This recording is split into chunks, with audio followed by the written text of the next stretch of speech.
সেদিন তোমা করে না বইলা এই কথা আমি অনেক বড় অন্যায় করে ফেলাইছি।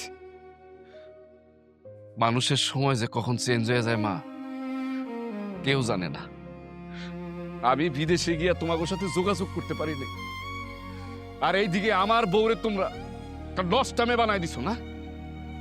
এতগুলা দিন যেহেতু আমি তোমাদের সাথে যোগাযোগ করি নাই, তার মানে তো আমার বউয়ের অপমান অপবাদ অনেক কথা শুনতে হইছে, তাই না মা? সত্যি করে কও তো, আমার বউয়ের সাথে তোমরা কি কি খারাপ ব্যবহার করছো? চুপ করে আছো কেন মা? কথা কও না কেন? কি আর কমো, আমরা তো সত্যিটা তোর মুখে শুনি নাই, তোর সাথে যোগাযোগও করতে পারি নাই, তাই বৌমার কোনো কথাই আমরা বিশ্বাস করি নাই। মনে করছি সে তার দোষ ঢাকার লেগা এসব মিথ্যা কথা কইতাছে। আমরা আসলে বৌমার উপরে অনেক অত্যাচার করছি, অনেক খারাপ আচরণ করছি। তাহলে তো আমরা অনেক বড় ভুল করে ফেলাইছি। ময়না এখন কই আছে মা? ময়না সে তার বাপের বাড়িতেই আছে। শুনছি একটা মাইয়া হইছে, মাইয়া নাকি বড় হয়ে গেছে। আমরা বিশ্বাস করি নাই বইলা দেখতেও যাই নাই। তোমরা ওর সাথে অনেক অন্যায় করছো মা, অনেক অন্যায় করছো। আল্লাহ জানে ময়না এখন কেমন আছে, কোথায় আছে। আমি এখনই যাইতেছি, ময়নারে এবং আমার মাইয়ারে এই বাড়িতে আমি ফিরাই নিয়ে আসবো। ভাই ময়না, ময়না, ময়না। আব্বা, বাস। আসসালামু আলাইকুম আব্বা। ওয়ালাইকুম আসসালাম। জামাই বাবাজি তুমি?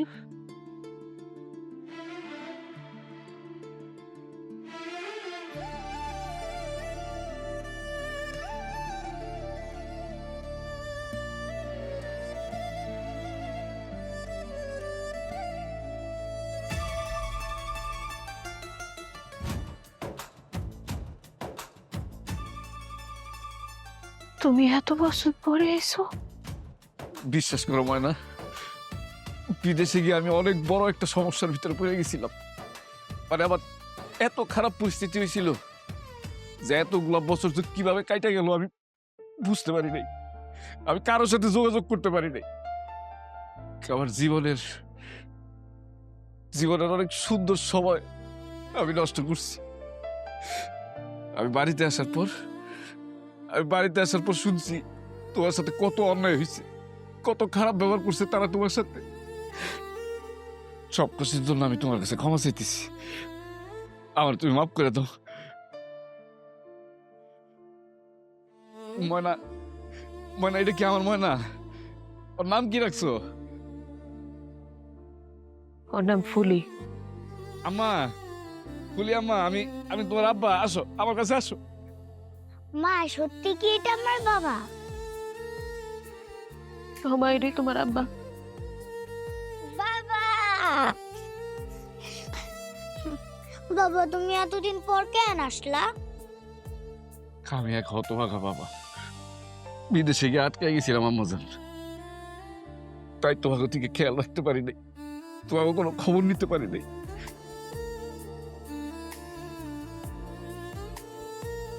আমার বিশ্বাস ছিল তুমি এক না একদিন ফিরে আইবা,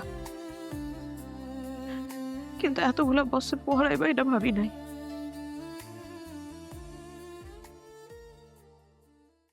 তুমি যখন বিদেশ ছিল তখন আমার অনেক অপমান যন্ত্রণা সহ্য করতে হয়েছে। তোমার মা আমার পেট্রোল দিয়ে জ্বালায় মারতে চাইছে, সারা রাত গাছের লগে বাইন্দা রাখছে, খাইতে দেয় নাই, এক ফোঁটা পানিও দেয় নাই। আমার দিয়া বাড়ির সব কাম করাইছে, শীতের মধ্যে আমার রান্না করে থাকতে দিছে, তাও আমি সব সহ্য করে থাকছি। আমি এ বাড়িতেই থাকতে চাইছিলাম, কিন্তু তোমার ভাইয়ের বউ শায়লা, ওর মামা যেদিন আমাকে বাড়িতে আহে ওই দিন থেকে আমার উপরে কোন নজর দেয়।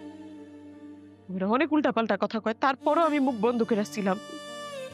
কিন্তু আমার পেটে বাচ্চা থাকা অবস্থায় সে যখন আমার নষ্ট করার লেগে ঝোরাঝুরি করছে, তখন আর আমি সহ্য করতে পারি নাই। সহ্য না করে আমি আমার বাপের বাড়ি ফিরে আইছি। ময়না, আমি আসলে তোমার কাছে অনেক লজ্জিত। তোমার আমি কি করে সান্ত্বনা দিব কও? তোমার সান্ত্বনা দেওয়ার মতো কোনো ভাষা আমার নাই। যে তোমার আমি এতটুকু কইতে পারি, তোমার সাথে যারা অন্যায় করছে, তোমার সাথে যারা খারাপ ব্যবহার করছে, তোমার উপর যারা অত্যাচার করছে, তাকে প্রত্যেকের বিচার আমি করব, প্রত্যেককে আমি শাস্তি দিব। তুমি আমার মাইয়াটা হলে আমাকে বাড়িতে চলো। না জামাই বাবাজি, যেই বাড়িতে আমার মাইয়ার উপরে এত অন্যায় অবিচার হয়েছে, সেই বাড়িতে আমার মাইয়ারে এত সহজে যাইতে দিব না। আব্বা, আব্বা আপনি আমার উপর বিশ্বাস রাখেন। আমি যেহেতু চলে আসছি, ময়নার আর কোনো ভয় নাই।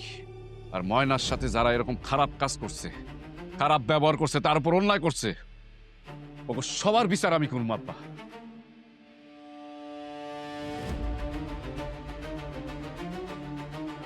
আম্মা, শায়লার মামারে আমাকে বাড়িতে আসতে কত, আমি যাতে বাড়িতে আসার আগে শায়লার মামারে আমাকে বাড়িতে দেখি, তার আমার খুব দরকার।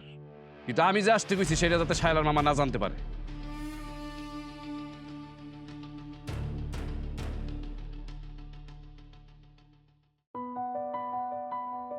বিয়ান সাহেবা, হুট করে এত তাড়াতাড়ি খবর দিলেন, কারণটা কি বলেন তো? আপনার জিন্দা খরচ করতে হইব মামা, এর জন্য আপনার দাওয়াত করে নিয়ে আসলাম। আরে ভাই না, বিদেশ থেকে কখন আসলা? আজকে আসছি মামা।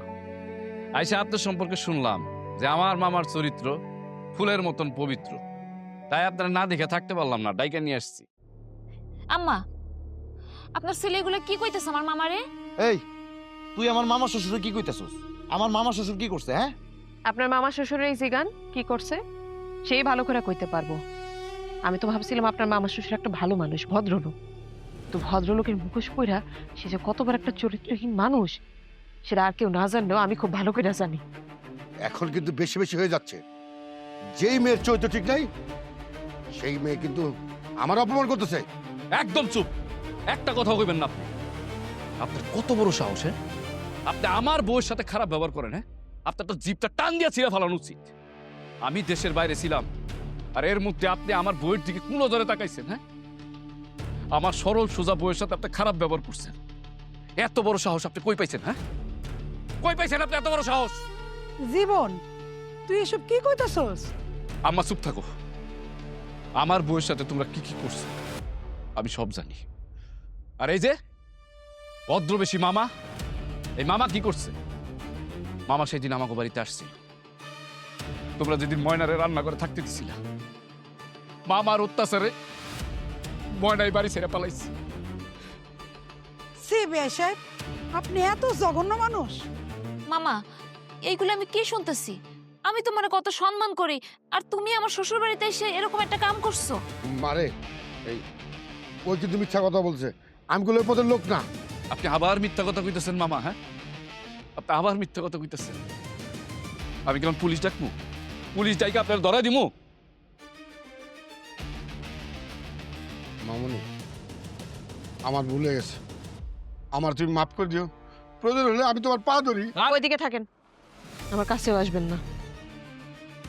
আপনার মতো একটা চরিত্রহীন লোকরে ক্ষমা করা সহজ বিষয় না, অনেক কঠিন। তাও আমি ক্ষমা করতে রাজি আছি, কিন্তু আজকের পরে যাতে আর কোনো মেয়ে মানুষের সাথে এরকম আচরণ করতে না দেখি। আর এখন এই মুহূর্তে এই বাড়ি থেকে আপনি বাইরে হয়ে যাবেন। আর কোনোদিন যদি আমার বাড়ির আশেপাশে আপনারা দেখি, তারপরে আপনি বুঝতে যান।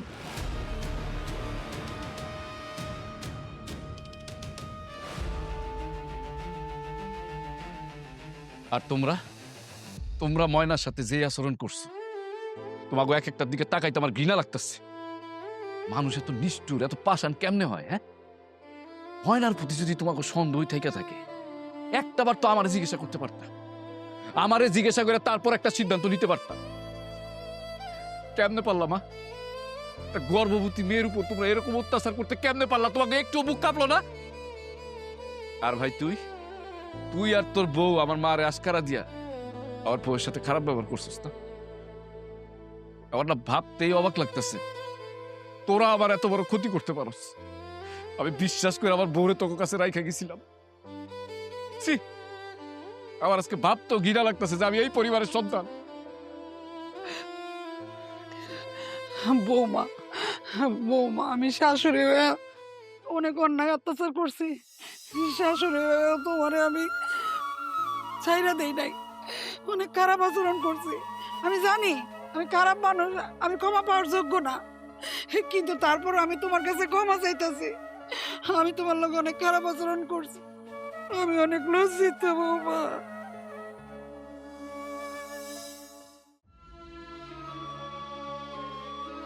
বোন, আমি আর তোমার সাথে অনেক অন্যায় করছি। তুমি দরকার আমার জুতা দিয়ে মারো, তাও আমার দয়া করে ক্ষমা করে দাও। তোমার আমি অনেক আজে বাজে কথা শুনাইছি, অনেক কষ্ট দিছি। ছাড়ো। ময়না বোন, আমি তো তোমার ভাইয়ের মতো, কিন্তু তোমার ভাই হইতে পারি নাই। আমিও তোমার অনেক কষ্ট দিছি, তুমি আমারও মাফ করে দাও বোন। তোমরা সবাই আমার পরিবারের সদস্য, তোমরা নিজেকে ভুল বুঝতে পারছো, নিজেরা নিজেকে শুধরাইতে চাইতেছো, এই যথেষ্ট। আমি সবাইকে ক্ষমা করে দিছি। দেখছো তোমরা যার সাথে এত খারাপ ব্যবহার করছো, অন্যায় করছো, কত সহজে তোমাকে মাফ করে দিল। একটা মানুষের সাথে খারাপ ব্যবহার করার আগে 10 বার চিন্তা করবা সে অপরাধী কি অপরাধী না। আমার সোনামণি কত বড় হয়ে গেছে, এতদিন তো কোনো খোঁজ খবর নিতে পারি নাই। অনেক বড় অন্যায় করে ফেলেছি, অনেক বড় অন্যায় করে ফেলেছি। আম্মা, থাকার মন খারাপ করেন না। নামগো কি ঘরে নেওয়ার ব্যবস্থা করবেন? আরে বৌমা কি কও, এইসব বাড়ি ঘর তো সব তোমাগই। চলো চলো ঘরে চলো, চল বাজান, চলো চলো চলো চলো।